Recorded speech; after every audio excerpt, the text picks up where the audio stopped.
Well, good afternoon, everyone. Meteorologist Michael Wilhite here with Southern Indiana weather. It is about 12:30 on New Year's Eve, and I want to give you sort of a quick update for our chances of snow this week, temperatures to expect, and then going beyond that into a little bit more of the long range early with next week.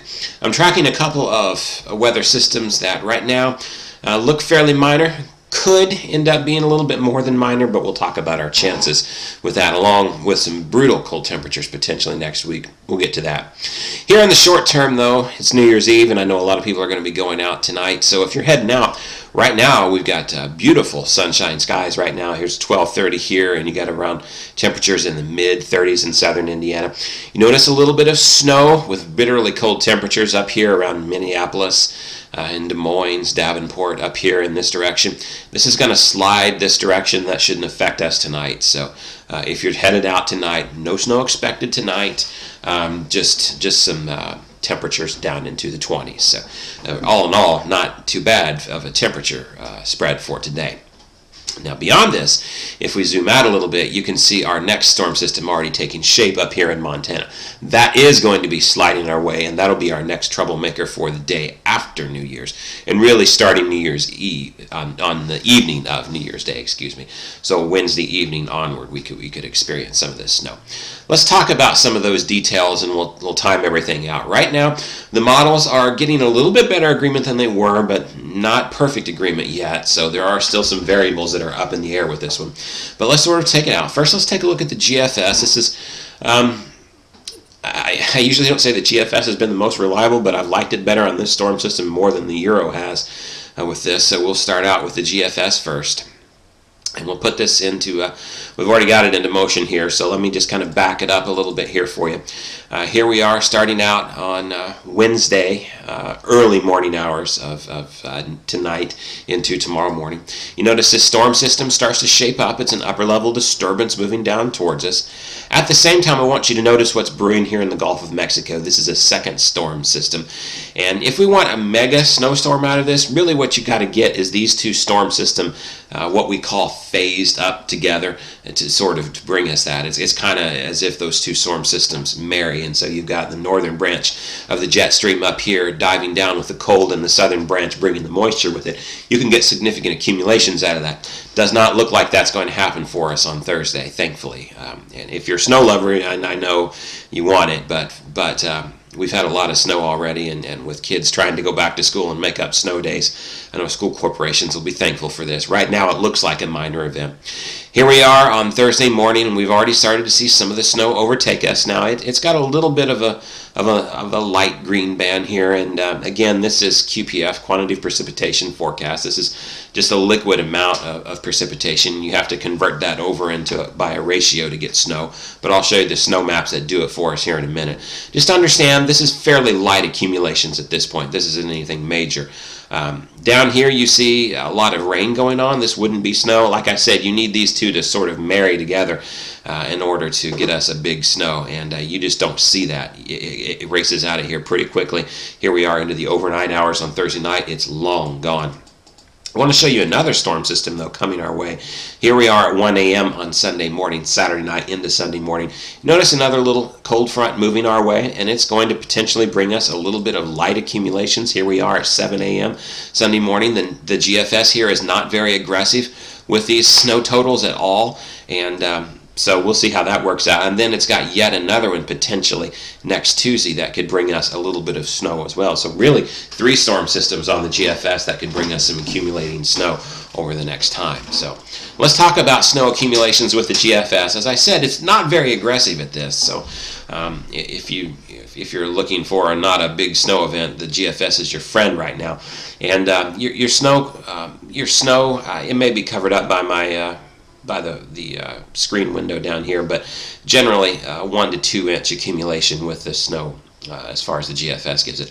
This first shade of light blue right here is the starting of 2 inch, and then you've got 1 inch sort of in here. So this is what the model did last night, and I just want to show you the latest run. The morning run of it did come in this morning, and I just wanted to show you that it stayed fairly consistent. A little bit of pockets of 2 inch here and there, whereas it didn't have that as much last night. but still fairly consistent from run to run. And you can expect these to adjust over time a little bit, but in general, what you can expect with this storm system as far as the GFS is concerned is to 1 inch, maybe up to 2 inches, but for the most of us, probably getting less than an inch along with this as for the way its reckoning is. Now that's the GFS. We talk about the Euro. The Euro is a little bit different story. The Euro is a little bit more aggressive with the snowfall. I've already zoomed it in here for you, and here we are looking at 7 a.m., and you've still got that green pocket over us, but you've got some darker shades to it. It's a little bit more aggressive with how it does things, and I just want to show you that. We won't go through the map, but if I just show you the snowfall accumulation map, it brings up to 3 inches for parts of us, and a good 2 inches here in Evansville, 2.5 in Huntingburg, 2.9 up here near the Vincennes area. Now again, take this with a grain of salt. Unfortunately, the GFS has not been performing, the Euro has not been performing overly well for the past month. The first major snowstorm we had, the Euro model did exceptionally well on handling that system, at least for us. Didn't handle the southern part of the storm down in Kentucky very well, but for us it handled it very well. But ever since then, every time we have a snow, it seems like the Euro model gets very aggressive on the snowfall totals, and then we don't get an aggressive snowfall. So I've been a little disappointed with the Euro models handling it. So always take this with a grain of salt as for what you see right now. I think the Euro's rendering of this is a little bit much. For one, this is a clipper system, and it's hard to get 3 inches out of a clipper system. It can be done, but it has to be really, really cold in order to do that. Higher snow ratios produce those higher snow totals. So I wouldn't rule this out, but it seems like it could be a bit aggressive. I also want to show you this. This is what the high resolution NAM says from this morning as well. And this goes out to about 7 o'clock on Thursday night. It's as far out as the high resolution NAM sees at this point right now. But all the snow would be done for the day by then anyway. And what I want you to see is that it gives us next to nothing here in southern Indiana.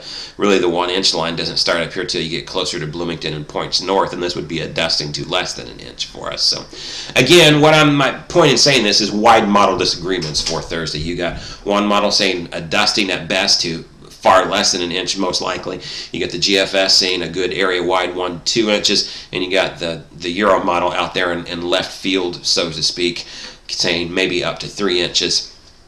In general, I think out of this, what you can pretty much expect.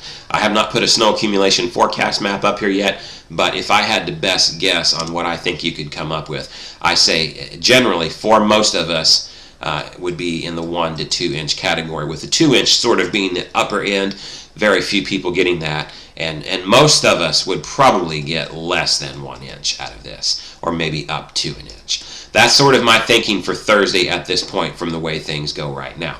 But now we want to shift gears and we want to talk about another storm system that's brewing as well. And that storm system is the one that we have coming up on Sunday. Now this is the Euro's map for Sunday, and again, same problems. It's way overly aggressive with the snow totals. Now you have to subtract, because this is total accumulation in the time period, you have to subtract the 2 to 3 inches that we already had on Thursday out of this. So this gives us about 9 inches in Huntingburg off of this, almost 12 in Louisville, about 9 here in Evansville. Subtract 2 to 3 inches off of that, and you still got a pretty significant snowfall out of this from the way the Euro model is showing this. But on the other hand, if you take a look at the GFS's rendering of this, you see it's far less. And again, you take off about an inch from what the GFS was saying for most parts, and you know, you end up, this is the 6 inch pocket right up in here. And then if you get real close to the screen, it's kind of hard to see on these, I know, but you got a 5 inch extending into here and about 4. So anywhere from 4 to 6 inches is what it's saying in here, but you got to subtract an inch off of this, because again, this is total accumulation through the time period. So if you believe the GFS on Sunday, then you've got about a 3 to 5 inch snowfall that we can expect in the area, versus the Euro model saying, oh no, 5 to 8 inches being expected. Again, the Euro model is out in left field, way higher than the GFS on this. Take it with a grain of salt. What we do know at this point is that we believe that some snow is going to come on Sunday. It's only a question of how much. Now, the other story with this is going to be the bitterly cold temperatures that will come as a result of that. Now, this is what the Euro model says. Now, don't freak out about this whenever you see 17 below zero for your morning on Tuesday morning here in Huntingburg, 14 below in Bloomington, 16 below here, 12 below here. I mean, good grief, these are ridiculously cold temperatures. This is entirely dependent on a heavy, heavy, heavy snowpack. If we don't get that heavy of a snowpack, we're not going to get down that far. And I've showed you this before, but remember this map that we've took a look at before? Remember, this is the polar vortex spinning down, and so this is for the time frame, and we've got bitterly cold temperatures spilling out of Canada into us. Now, the Euro is taking that and saying, well, we got the polar vortex over us. It's just going to get bitter cold because we got that heavy snowpack on us. The reality is, I don't think we'll have that heavy of a snowpack on us, so I don't expect that we're going to get down to this. Do I expect that we'll get down to 17 below zero? At my opinion at this, absolutely not. And this is not a forecast. This is one model adjustment. Now, I will say this. The first time I showed you this was a couple of days ago when I did my last video update. And it had us about 24 below. And you remember this was what I said we ought to do with it at the time, is just put a big X on it and throw it out because I didn't think it would happen. Here we are, several model runs later, and it's consistently showing that again. Now, I can't ignore it anymore because at that one time, it was the first model run when I showed it to you, and I thought, this is just a bad data, a bad model run. It's consistently shown that, so I can't ignore it because it's been consistently showing that. But I can also apply some basic meteorology to it and say I have my doubts about it. In order to get this big of a snowfall over us, you're going to have a system that just stays and sets and spins over us for a good little while. That means we need to have some sort of a blocking pattern taking place in the Atlantic Ocean that's going to slow this system down and keep on us for a while. The problem is we don't have that blocking in place. You remember for that, the signal we look at is the NAO, the North Atlantic Oscillation. Remember whenever it goes negative, we see that blocking pattern. Here's the NAO above the zero line during that time frame, sometimes sharply above it. We've actually got a positive pattern. This is saying, no, the Atlantic Ocean is open for business. There's no blocking going to happen at all. The storms can just move through very quickly through our area. That's why I have a hard time believing this particular run of the Euro. I don't, it's not just this run. This Euro has been saying this for days now that we're going to have a significant system. I have a hard time buying into this when there's no blocking pattern in place. So that means I also have a hard time believing these bitterly cold temperatures. Now the GFS, though, I will say is starting to get a little bit in line with the Euro there in the colder temperatures, but not as extreme. Here's what the GFS says about it, and it brings the negative, the 0 degree line, down just north of our area. Here's Du Bois County right here, and so it brings it into kind of in this area of Martin County and on north. It brings us to 0 here in Huntingburg, 1 above on Tuesday morning here in Evansville, -5 in Bloomington. Those are still bitterly cold temperatures, but that's a lot more reasonable than 14 below and 17 below, and much more believable. Now, with the GFS, remember that we had this much of a snowpack, a good 3 to 5 inches. And with the polar vortex dropping over us, yeah, I could see us going below 0 because remember when we got that 12-inch snow, for you folks up around Washington, Indiana, you did go 2 below for your overnight low the next night off of that. And so it's reasonable to expect if we have a heavy snow that we can go below 0, especially with that major cold air dumping out of Canada. 17 below is a little unbelievable to me at this point. You know, that's verging. That's verging on record low temperatures. I mean, the all-time record low temperature for the Louisville airport, I believe, is like 22 below. And that's pushing on the all-time record. You've got to have something major to be able to flirt with that kind of a record. And I just don't see that out of this point. So, but regardless, it will be cold, and that's the biggest story that we want to see out of this. With the polar vortex just pumping that cold air down in Canada, yes, I do think single digits are possible. Do I think below 0 is possible? Maybe, but I've not went there yet. If you take a look at my forecast over at southernindianaweather.com, if you just scroll down, you'll be able to see Monday night. I've actually went with a low of 8 degrees. I don't think that we're going to go below 0. And I've also went with light accumulations possible. I got to say, the GFS is a good 3 to 5 inch accumulation right now. The Euro is just too aggressive. Right now, that's all fantasy at this point. We'll just put light accumulations possible, leave it at that, and then just see what the models do. But it will be a cold week as we go throughout it. So again, a high of 35 today, down to 26 for your New Year's Year's Eve. 43 on New Year's Day, down to 29 that night. Snow on Thursday, but again, a dusting to 1 inch is what I'm officially calling for. Slightly more possible, maybe up to 2 inch in certain pockets. It'll be cold that day, and then it stays cold throughout the period here on Friday as well. Warming up a little bit on Saturday, but by the time you get on Sunday, again, more snow possible, but the accumulation is very questionable. 31 for a high with falling temperatures through the day. I'll keep you updated with more of the data as it comes in. For Southern Indiana weather, I'm meteorologist Michael Wilhite. Have a great day and Happy New Year, folks.